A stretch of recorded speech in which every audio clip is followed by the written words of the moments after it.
Welcome to Cartoons and Stories '01, where exciting adventures and fun cartoons come to life. Get ready for a world of imagination.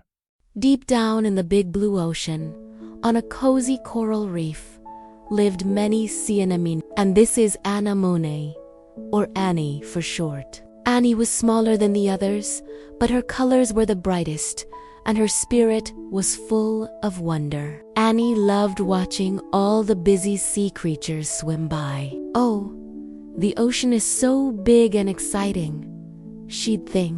Now, Annie, a wise old anemone, would say, "Anemones don't go on adventures. We stay put on our rocks. It's safe here," Annie would sigh. "But there's so much to see out there," she'd whisper to the water. One day, a speedy young dolphin, full of fun and games, zoomed past, chasing a little fish. Oh dear. The dolphin's playful tail accidentally nudged Annie's rock. Wibble Wobble went to the rock. Annie held on as tight as she could. With a little pop, Annie came loose from her rock.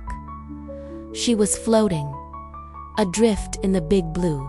At first, Annie was a little scared, but then she thought, I'm traveling. I'm on a big trip." The gentle current carried her along, like a little flower drifting on a breeze. Her old home looked so far away now. Annie felt a little flutter of sadness, but also a big fizz of excitement. Soon, she was drifting through a forest of tall, green kelp. It was like an underwater jungle. "Wow," whispered Annie to a passing bubble. "So many tall, green, leafy trees." Then, the current took her to a sandy plain, where she met a very interesting fellow.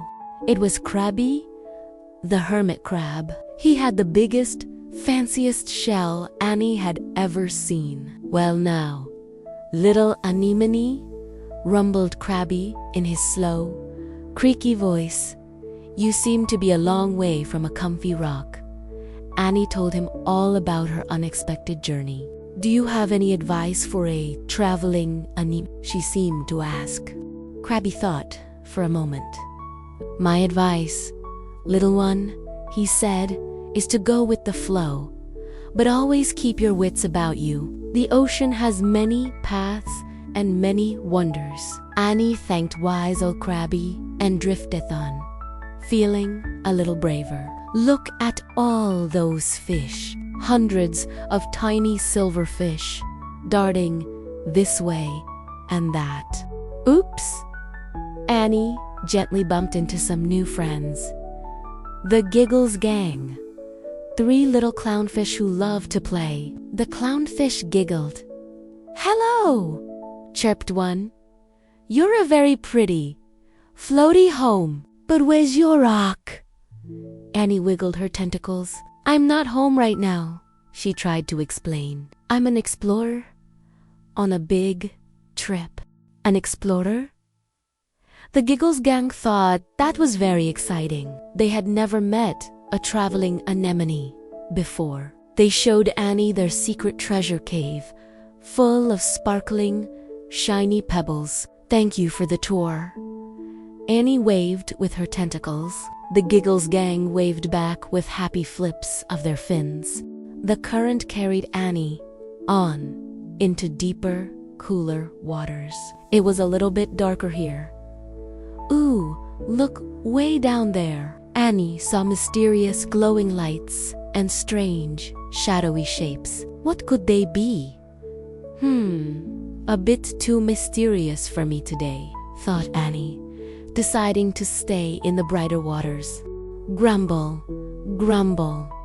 Who's this grumpy-looking fellow? It's Puffy Pete, the pufferfish. Pete looked at Annie with a frown. "Watch where you're floating, little polyp," he huffed. "Some of us are trying to have a quiet afternoon." "Oh, excuse me," Annie seemed to say, with a polite little wiggle.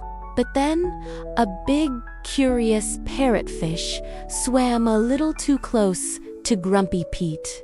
Whoosh! Goodness me! Puffy Pete puffed himself up into a giant, spiky ball. The parrotfish got such a fright, it zoomed away. Wow! Annie had never seen anything like it. Slowly, Puffy Pete unpuffed, looking a bit tired. That was a very good defense. Annie seemed to tell him. Pete just grumbled. Scares everyone off. That's what it does. Oh dear. Floating nearby, Annie saw a tiny baby seahorse. It looked very lost and very scared. Are you lost, little one? Annie asked, as gently as an anemone can. The baby seahorse, Seabiscuit, have a tiny, frightened nod. Seabiscuit explained he'd been playing near the waving seagrass beds when a current whisked him away from his family. Waving. Sagrasani. Remembered seeing some. I think I can help you find your way back, she told Seabiscuit. Annie cleverly used her tentacles to gently guide little Seabiscuit, trying to steer them both towards where she remembered the seagrass. Grumpy, Puffy, Pete saw them struggling. With a huffy sigh, he gave a big puff of water from his mouth that helped push them along. What a surprisingly helpful pufferfish they found it, the beautiful seagrass bed. And there was Seabiscuit's family. They were so happy to see him. Thank you, chorused the seahorse family. Even Puffy Pete looked a little bit pleased with himself. Annie felt so happy she could help. Her big trip was full of new friends and adventures. Onwards, Annie floated, feeling quite like a seasoned explorer now. But as she drifted, the ocean around her started to look a little sad. The colors were faded, and not many creatures were around. The little fish that did swim by looked a bit gloomy and tired. Oh dear, thought Annie. This part of the ocean doesn't look very happy at all. It needs some cheering up. An old shrimp swam by. Annie asked him why this place was so dull. A big storm came, the shrimp explained sadly. It washed away much of the color and sparkle. Annie looked at her own bright, cheerful colors, and then she had a wonderful idea. A truly Ann Nem Oh Nee idea. Maybe, she thought, with a happy little wiggle, maybe I can stay here. Maybe I can help bring the color back.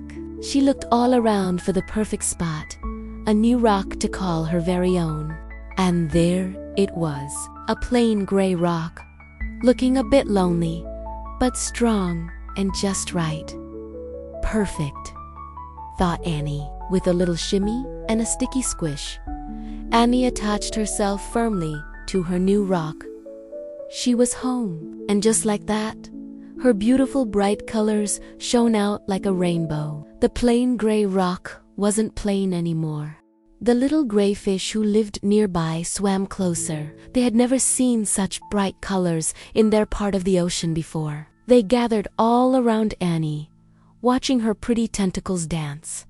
Her bright colors made them feel a little bit happier. Annie felt so warm and happy inside. This new place needed her bright colors and cheerful spirit.